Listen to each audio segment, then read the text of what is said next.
Welcome. This is Brooke Clance and Carly Dalton. Today we have Lani Forbes, author of The Seventh Son and Jade Bones. Our goal is to equip writers with the tools necessary to get published and be successful.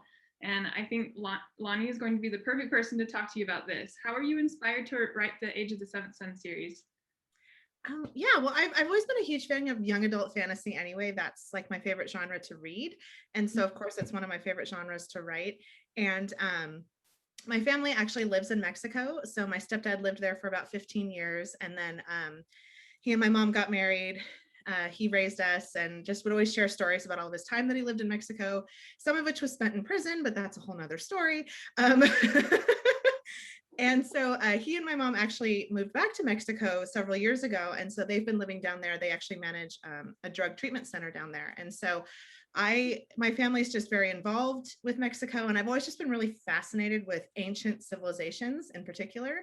And so I love studying ancient Egypt. I love studying ancient Greece, ancient Mesoamerica. And so just being down in Mexico so much, I just was really getting inspired with some of these ideas, especially as I started hearing some of the mythology and actually getting to go to some of like the archaeological sites in Guatemala and Belize. And I was really inspired by the ancient Mesoamerican mythology. And so specifically, there's a myth called the myth of the five sons, which is a creation myth about how the world was created and destroyed multiple times. And so supposedly we're living in the age of the fifth son now. And I don't know, I love that idea of like the world getting destroyed and recreated multiple times. And so that's really kind of where the seed of the idea started. And then it just kind of grew from there. So that's really cool. So how did you create like the Complex Underworld?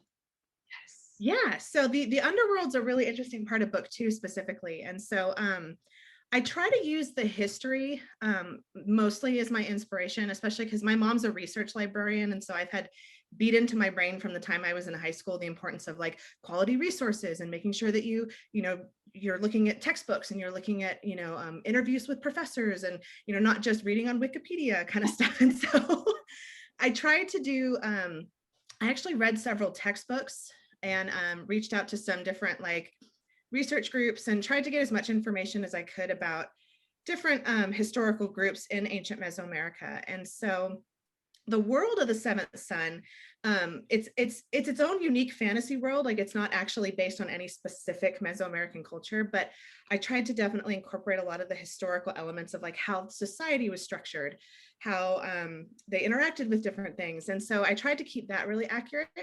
And the underworld in particular was inspired by the Popol Vuh, which is a Mayan historical document. And so it describes a lot of the mythology behind the Mayan underworld, Xibalba. And so I did a lot of research on that. And specifically, so a lot of the elements that you see in the underworld are inspired from the actual historical resource. Specifically like the fact that there's 9 layers. And that's actually a really huge part of Mesoamerican mythology, is the idea that the underworld is 9 levels to kind of represent that there's 9 months to come into this world. So there's kind of 9 steps to leave this world as well. And I really loved that idea. So I wanted to stay really accurate to that. And then I actually got to go down to Guatemala and Belize and go into one of National Geographic's it's considered one of National Geographic's most sacred historical caves. And they believe it was the entrance to Xibalba. And so I actually got to like go in for several hours and actually like see artifacts and go through and talk to some of the local researchers. And it was a really cool experience. And so I got to incorporate a lot of what I learned through that as well. So in those like the 9 layers, is it like trials as well? Like was that all accurate as far as like what Mayan had to go through and whatnot? Yeah, so for the different trials, because what's interesting, if you actually look at like burial temples in like Tikal in Guatemala, for example, you notice that there's 9 levels. And that's kind of what that's supposed to represent. And so, yeah, the 9 levels are supposed to be like trials or tests to kind of prove your worth to make it into a paradise. And so in Maya mythology, the trials take place at different houses. Like once you make it to the city of the dead, there's supposed to be like 9 houses that have different trials you're supposed to go through. But then in the Aztec version, it's more of layers like as you go to each layer, there's a different trial at each layer. But that idea of trials to kind of prove your worth was definitely consistent across a variety of the different mythologies. So what tips do you have like for somebody trying to build a world? Like where did you first start out, or like any kind of tips on world building, honestly? Yeah, my favorite part about world building is do the research, especially because any world is going to be inspired by some kind of culture, some kind of actual people group, because, you know, as humans, we have certain tendencies of ways that we tend to do things. And so I think studying actual cultural inspirations can be really helpful to get ideas on how to organize a societal structure, how to organize transportation, how to organize, you know, dressing for the environment. I think the environment that your world takes place in affects a lot of those kinds of things. For example, you'll notice like in the world of the seventh son, there aren't wheels anywhere. There's no carts, there's no wheels. And that's actually historically accurate because just the terrain wasn't necessarily like they had toys and stuff that might have had wheels on them, but they didn't really use carts or wheels for transportation because it just really wasn't practical in the landscape that you were in. And so how does that affect things? Well, they traveled a lot by boats, or they traveled a lot by carrying things or carrying people. And so a lot of that kind of stuff you'll notice woven throughout the seventh son, because it's just a little cultural details of how the actual environment itself affects the world. Yeah, I think the biggest thing with world building is just being detailed for me. Like I want as much detail as possible. I try to think like a 4-year-old of like, well, why? Why is that like that? Why is that like that? And so just I kind of bring out that inner 4-year-old in my head of like, what would someone be asking if they were like, well, why is that like that? How did that come to be like that? How does that work? Da, da, da, da, da. And in answering a lot of those questions for myself, it kind of helps me figure out some of those details that are my favorite part of world building. Is I love the details. Uh-huh. That's Interesting. really fun. How did you come up with like your magic system? Yeah. Like, what rules did you use to formulate those and build those out? Yeah, so similar to the world building idea of just asking tons of questions about how it works. I've read a lot of different interviews with other authors, and there's different kinds of magic systems you can use in fantasy. There's what they call more like hard magic systems, which are very like there's very specific rules and there's very specific, you know, like details of how every little tiny thing works. And then there's more soft magic systems where maybe you don't really understand the rules as much, but it kind of leaves that mysterious, magical kind of feel to it. And so I think as an author, you kind of have to pick which type of magic system you want to lean towards, the more hard magic or the more soft magic. And I tend to lean more hard magic just because, like I said, I love the details. When I read fantasy, I just love learning all the tiny little details about things. So that's naturally the kind of magic system I think I gravitate towards. So for me, I always like to make sure that my magic has a source, which means where does the magic come from? Is the magic from the gods? Is the magic from these crystals they found in the earth? Is the magic something you're born with? Is it something that, you know, you have to learn? Is it something that comes naturally? You know, where does the magic come from? And then you have to have rules about how that magic works. So how is it accessed? Who can access it? You know, those kinds of things are really important. And then lastly, I think magic is most interesting when there's some kind of setback to it. So you have to have source, structure, and setbacks is kind of how I think of it. Specifically setbacks in that magic is interesting when it doesn't solve all your problems. In fact, it tends to be more interesting when it actually creates more problems than it solves.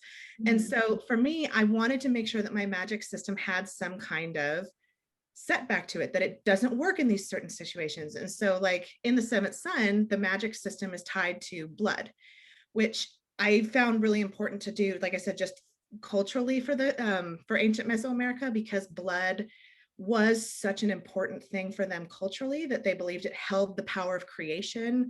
And just this idea of power being in blood, I just kind of loved that idea. And so I kind of went with that. And so my source is that their magic comes from being descended from the different gods and goddesses. So that's where the source is. And then the structure is that it only works when it's exposed. So you have to like expose the blood in order to access the magic. But then the setback is as soon as it heals, your magic's gone and you can't use it anymore. So it's like you can only use it for as long as it's exposed. And then once it heals, you can't. And then your magic is limited to how much blood can you shed? Because if you are bleeding a lot, obviously you're going to pass out at some point. So there's that setback of like, how do I can't just magically use tons of magic all the time. I have to keep in mind, and you notice that a lot in the Jade Bones, where Akin's kind of mad at Mayana because she's willing to just keep kind of self-sacrificing to like use her magic to try to get them out of these situations. And he's like, you know, you can't do that. You're going to run out of blood here in a minute, you know, like we can't keep doing that. And so it adds more tension. I think it adds a lot more interesting plot dynamics and conflict when you have those setbacks to the magic, that it doesn't just fix every problem. So I think you did a great job with that. Like, Yeah. fantastic job with that, with the magic. thank you. I love that idea. When she has to like slit her wrist to do the water magic. I love that. Yeah, and then the other limitation is that they can only do the magic of whatever their ancestor is. So like Mayana can only manipulate water, Akin can only manipulate light, Yemenia can only heal, but one of her limitations is that she can't actually heal herself. She can only heal others. And so like there's those little limitations that add fun points of conflict that you can use for different plot points, or you can use for different ways to create more tension and excitement in the story too. Mm-hmm. So you mentioned in another interview on the Nerd Daily about how you struggled with postpartum depression and how writing helped you cope with that. Can you tell anyone who's going through something like that how it can help them cope through that situation? Yeah, absolutely. I'm like I said, I'm finishing my master's right now in clinical psychology with an emphasis in trauma. And I think I'm a huge mental health advocate, and just I am very open about the fact that like I have mental health struggles. I struggled with severe anxiety and depression for a long time, even before I had children. And then just when I had children, it was really difficult for me to cope with the postpartum depression. And it was one of the things that really inspired me to take writing a lot more seriously. Specifically, after my daughter was born, she was diagnosed with an atypical form of cystic fibrosis. And so I had been struggling anyway. And then as soon as we got that diagnosis when she was 2 weeks old, I just kind of went over a ledge, and my doctor was like, we need to get you on medication. It was a really difficult time.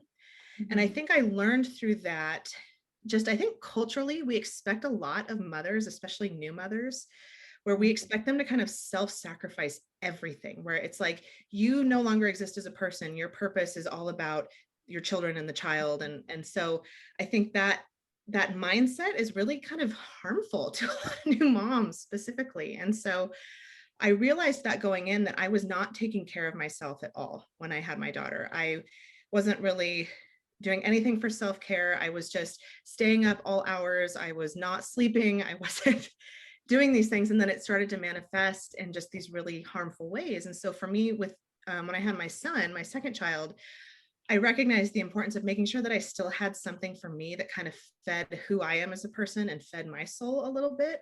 And so for me, that was writing. Mm-hmm. And it gave me something to do that was mine, that was like this little piece of my soul that I could feed and still remember, like, okay, this is a part of who I am outside of this identity of being a mother. And it also gave me something to do, like at those nights at 3 o'clock in the morning where my son's asleep on my chest and I'm afraid to move him because I don't want to wake him up, but like I don't want to sit there for the next 3 hours either. So I would pull out my phone and I would write. And so I actually wrote most of book 1, The Seventh Son, on my phone. That's nuts. I don't think I could do that. I heard, did you just talk into your phone and have it transcribe it for you, or were you typing on your phone? I mostly typed. I have Google Docs on my phone.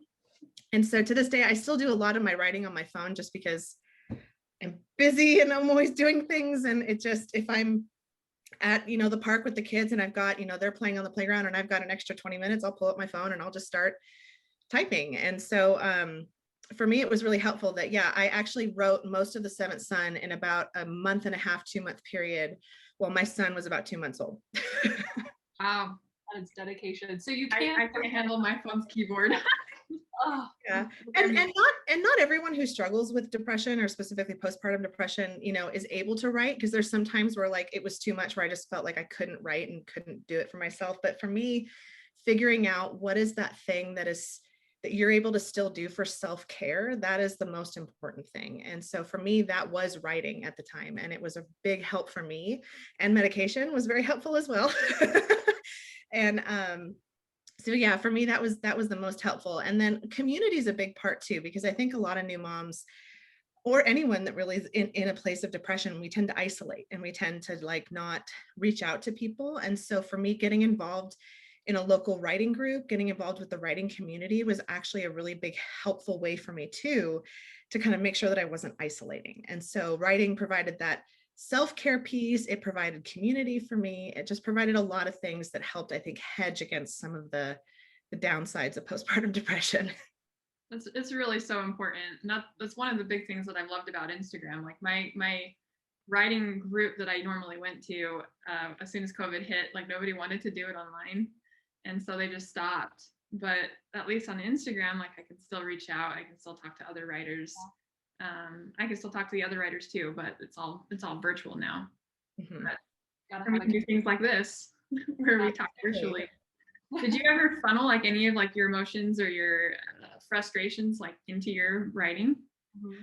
Yeah, I can't not do that as a writer. I think, and that's true for at least a lot of other writers I talk to, is that just we tend to funnel a lot of ourselves and like pieces of our own souls into whatever we write, I think. And I think that's what gives so many stories the heart and spark that they need to really touch other people, because stories are about transformation, and they're about learning and growing, and they're about, like, as a writer, I'm trying to share a journey that I hope will touch my reader, that they can learn and grow and inspire from as well. And so, yeah, a lot of the Seventh Son series in general kind of has to do with my own frustrations of feeling trapped or constricted within a particular system or within a particular institution, and feeling suffocated and wanting to ask questions and wanting to push back, but not feeling like I'm allowed to, or feeling shamed for having questions, or wanting to understand things a little bit better. And so for me, I think a lot of that got funneled into Mayana's character specifically. And then in the Jade Bones, a lot of Yemenia's journey, because she's the new POV character in the Jade Bones, a lot of her journey is kind of discovering her self-worth. And I think that's something that a lot of women can relate to. And so I definitely channeled some of that into Yemenia as well, of not allowing other people to define your worth, but defining your worth for yourself. Her character arc was done so well, like from the beginning to the end of Jade Bones. I'm like, okay, like I felt her change, I felt her grow. Like you nailed it on her character arc. Oh, thank you. Yeah, that's so awesome. Like I think the character arc is one of the single most important things in a book. Mm-hmm. Like, you can't not have them. Did you ever feel like giving up when you were writing? How'd you keep going? I think the very first writing conference I ever went to, I think I hadn't even really started working on, I was actually working on a different project when I went to my first writing conference. I hadn't started the Seventh Son yet. And I wanted to go to this writing conference. I found one that was like pretty local, and I was like, oh, that'd be kind of fun to go to, but I don't know, I'm not really a writer. I can't really do this thing. And my son's like only, a couple months old, he's only like a month old. I can't go to this. And my husband literally like took the baby out of my arms and was like, you need to do this for yourself, go. And so like, I literally like packed up my little breast pump and like had to sit in the bathroom at the writers conference. I've done that. Could still pump. And it was the first time I'd ever really been exposed to the writing community. And I just remember feeling like kind of overwhelmed of like, oh my gosh, there's so much I don't know. And there's so much that I had no clue about. And I didn't even know where to start. I didn't know where to begin. And I sat down with, I think it was an editor for something that it was just like kind of like a little small editor kind of thing. And I remember kind of talking about my book idea, and he just kind of looked at me and was like, yeah, that'll never sell. And I was like, what? And so I kind of went home from that conference, like inspired by like seeing all these people that I felt like, I'm like, whoa, there's other people like me that like make up stuff in their head all the time and are constantly reading books. And so on the one hand, I felt inspired that I felt like I'd found all these other kind of people that I could relate to. But then like that speaking to that editor really kind of shook me a little bit. And I was like, I don't think I can do this. There's like way too much that goes into this. Like, I don't think I can do it. But then I couldn't stop. So like, as soon as I was like, okay, well, I can't do that idea. And then like other ideas started, I'm like, well, what about this idea? What about that idea? And I was like, no, I can't do that. And I just couldn't stop doing it. And so it's like one of my favorite quotes is, if you can quit, quit. And if you can't, you're a writer. Agreed. That's how I feel. Like it doesn't matter if you never make a dime. You just keep going, because you can't stop. You can't give up. And it's because it's hard because there is a lot of rejection and there's a lot of, you get negative reviews, or you get people that misinterpret things, or that like make assumptions about you that aren't true, or there's a lot of like negative stuff that can come along with this. And in those moments you always are like, that's it, I don't want to do this anymore, I quit, I give up, this is too hard. Or you get that agent that's like, yeah, this is horrible, why are you even writing? And you're like, I don't know, why am I writing? And so you're like, I'm gonna quit. And I have those days sometimes where like for like a day I'm like, that's it, I'm not doing this anymore, I'm done. And then like 20 minutes later I'm like, oh, what about this idea? You can make it better. I can fix it. Yeah, I can't stop. So even though I have those days, and I think it's okay for every writer to have those days, you're just like, this is it, I quit, I can't do it. And then literally give it some time, and pretty much if you are a true writer, I think it always comes back. It does. It's like this like haunting thing, like you can't be happy without doing it. It won't leave you alone, and you're like, fine, I'll do it, okay. Stop keeping me up at night. Fine, write it down. What gets you excited and inspired? Like you say you can't stop, but is there any time where you're like, oh, I'm just stuck? Like what gets you back into it and inspired again? Yeah, when I get stuck, I love reading other books or watching movies, or what, like for me, like just getting into a good story, because I just love story so much. I love storytelling. I love getting into a good character. I love, just, and so if I'm struggling with my own story, I'll kind of put it down for a minute and I'll try to like get into a different book or get into a show. Like I got really into the Witcher series on Netflix, and like that show just inspired me so much, just about like the world and the characters, and just it got me so excited about things. So for me, when I get stuck, I just try to find something that can kind of re-spark that love for story. Or even just reading craft books for some reason. Like I noticed you had shared on your Instagram about the Save the Cat books, and I know some people are like, Save the Cat, it's so basic, and I'm like, it's really good, I love this stuff. You take that and you build on it, of course, but like to me, so I've actually been listening to Save the Cat Strikes Back on audio, and so like when I've been getting stuck, I'll go and like listen to a chapter of that, and just it kind of gets that creative. Yeah, it just gets, honestly, like I actually don't use Save the Cat to outline my books. I go back in after I've outlined it and see like, is there anywhere here that I could improve my plot with the structure that they've suggested? You know what I mean? Before I start writing. And that's actually what I do too, is I tend to go back and make sure I hit the Save the Cat beats after the fact. Or if I get stuck, I'll be like, okay, what should be happening kind of about this part of the story? And so for me, I don't know if it's just the way that like hearing, I don't know, the camaraderie between like whoever wrote the craft book, and it's like talking to you as a writer and taking you seriously as a writer. And I don't know what it is, but just for some reason that kind of gets me inspired too. So I love reading craft books if I get really stuck. Yeah, for sure. I love craft books. I honestly don't know how people could be writers without them. I agree, yeah. They're inspiring. And it doesn't mean, I've heard a lot of people say like, well, I don't like to do that because it stifles my creativity. And I'm like, well, it's like being an artist. Like you can go to school to be an artist, and you learn the rules, you learn the basics, you learn the things so that you kind of have those in your head, but then you can make the conscious choice to break it.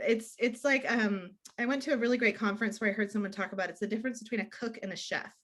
A cook just follows the recipe no matter what and doesn't divert from it. But like a chef knows the recipe and can kind of follow the recipe, but then they can add their own flair and creativity to it as well. Yeah. But you still kind of have to have a knowledge of the good recipes and that basic cooking knowledge before you can start getting creative and doing fancy stuff. So yeah, that's another thing I like to do when I finished a book is like go read some craft books, and then sometimes they'll spark ideas to make my book better. And then I'll go back to my book and add it, Yeah, absolutely. Perfect. Well, thank you so much, Lani. That was amazing information. And that is all we have time for today. So be sure to check out her book. The Seventh Son is book 1. The Jade Bones is book 2. I love them both so much. And they're available on Amazon and at most bookstores, correct? Yes. I thought. And then be sure to join us next week for when we have Lani talk about marketing strategies and how to land an agent. Thanks again. Thank you.